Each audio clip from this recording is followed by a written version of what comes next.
Muy buenas tardes, queridos estudiantes. El día de hoy revisaremos una normativa muy actualizada, muy vigente en la actualidad, que me habla de la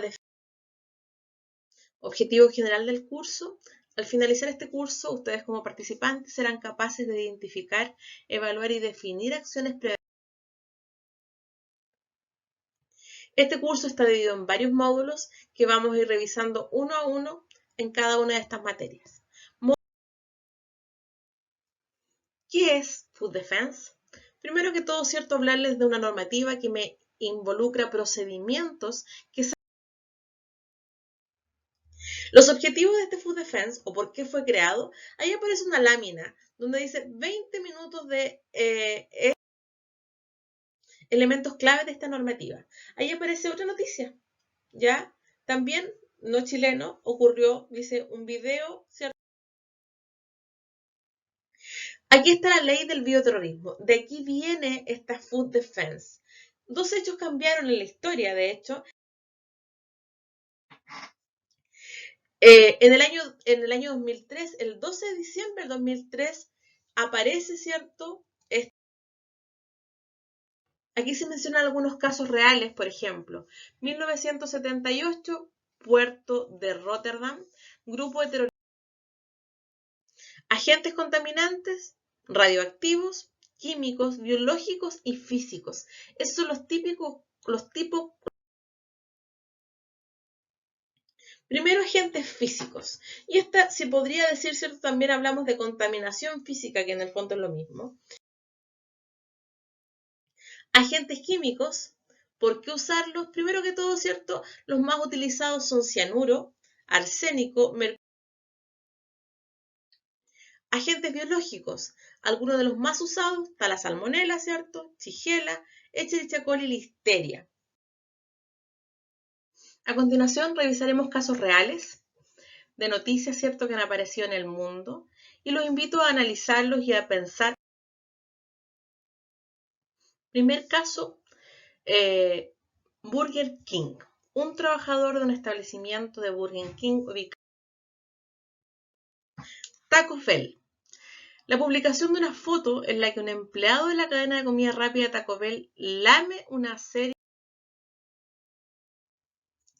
Otro caso bastante importante que ocurrió. Esto ocurrió en una aerolínea estadounidense. Aparece cómo se trata, ¿cierto? Este caso, ahí aparece la foto, ¿cierto? En esta segunda lámina aparece cómo se trata el caso. Aquí se menciona, ¿cierto? Dentro de nuestro reglamento sanitario, que también vale decir que el título de este reglamento, ¿cierto?, es la protección de los... El segundo módulo me habla, ¿cierto?, de algunas definiciones, fases y gubernamentales y las normativas que están directamente. Food Defense y Food, ¿cierto?, seguridad. Primero, ¿cierto?, me hablan los diferentes... Y en esta normativa, ¿cierto?, primero que me habla de los contaminantes intencionales, que son parte de lo que vimos, ¿cierto?, en los agentes. Acá me dice, un plan de Food Defense nos prepara. Primero, equilibrio económico.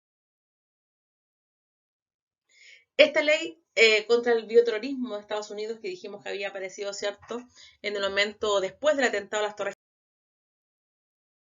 Título 3, protección y inocuidad en el suministro de alimentos y medicamentos que también van a consumo de la población. Defensa de alimentos y bebidas. Aquí habla del PAS 96, ¿se acuerdan que lo vimos hace un rato que hablaba de... También identifica ciertas amenazas genéricas de alimentos y bebidas. Por ejemplo, una adulteración. Establece algunos enfoques del problema de desarrollo de ataques maliciosos en la industria de alimentos y bebidas. Y GFSI, habíamos hablado, ¿cierto?, que este curso tenía una mirada de GFSI. La definición o algunas definiciones de Food Defense aquí hace alusión a dos de las normativas que mencioné recién. Vamos a revisar, ¿cierto?, algunos requisitos a las normativas que hicimos alusión recién. IFS, por ejemplo, la versión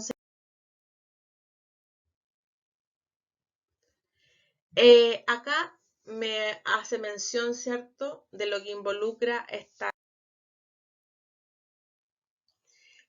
Aquí tiene otros numerales, ¿cierto? Se definirán, se vigilarán y controlarán las. Nuestro tercer módulo me habla de los factores claves de seguridad en la cadena alimentaria. Aquí habla un esquema, ¿cierto? Un esquema de Food Defense, donde lo primero que parte, ¿cierto?, es procesos de mayor riesgo, ¿cierto? Procesos térmicos, por ejemplo. Ahí hay atentados que se pueden realizar quizás en.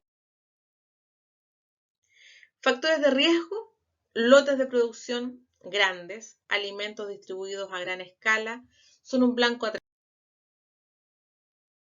casos. A solicitud del FDA se incautan $34.500 de maníes y productos. Otro caso, personas que se enferman con la comida en barras de ensalada, estos son salad bar, ¿cierto? Con agentes.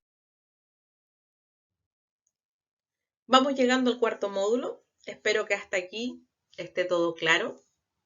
Como se dan cuenta, uno de ellos es el CAVERS más S, ¿cierto? Que es una herramienta que entrega. Y esto se está también, evalúa, ¿cierto? Primero la criticidad, salud pública o grupos vulnerables.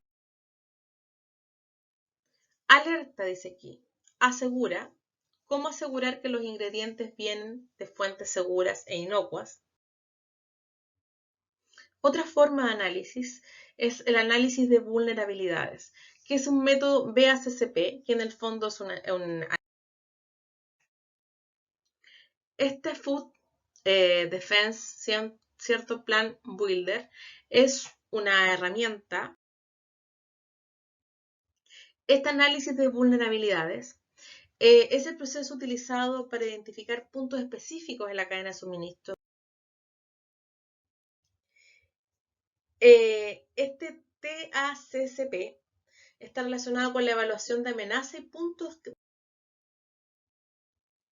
Condiciones bases para iniciar esta evaluación. Primero, ¿cierto?, está el equipo de evaluación y gestión con roles y responsabilidades. Posibles atacantes. Por ejemplo, un proveedor bajo estrés financiero. Empleados descontrolados. Evaluación de amenazas, elementos que pueden ser atacados, productos, por ejemplo, instalaciones, materias primas. Los productos, dice, la naturaleza de algunos productos hace que algunos sean más vulnerables que otros, por supuesto. Aquí revisamos la matriz, ¿cierto?, para evaluar el riesgo. Aquí se define, dice, las organizaciones deben comprender las. Aquí aparece ya la matriz y aquí me muestra el score o el número de riesgo, ¿cierto? Lo que vemos es que cuando un impacto. Puntos críticos. Puntos críticos, áreas críticas, son las que tienen mayor nivel de riesgo considerando viabilidad de la amenaza. Y aquí me da un ejemplo relacionado con los puntos críticos que vimos. Cuentan con análisis de vulnerabilidad. Acá, ¿cierto?, identifiquemos, dice, acceso al agua a la planta. Por ejemplo, ahí hay una puerta. Otro caso, área de despacho. Equipo usado para asignar las cargas y tipos de productos. Miren, ahí está.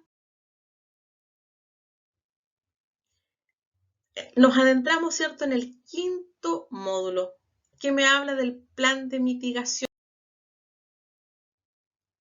Primero que todo está el equipo Food Defense. Y el equipo está formado por el CEO, ¿cierto?, director, secretario de la empresa. Dentro de este equipo de Food Defense, ¿cierto?, tiene algunas responsabilidades. Y acá vamos a nombrar algunas de ellas. Primero, capacitación de los empleados. Y ahí dice, ¿cierto?, empleados son la primera línea. Poner atención.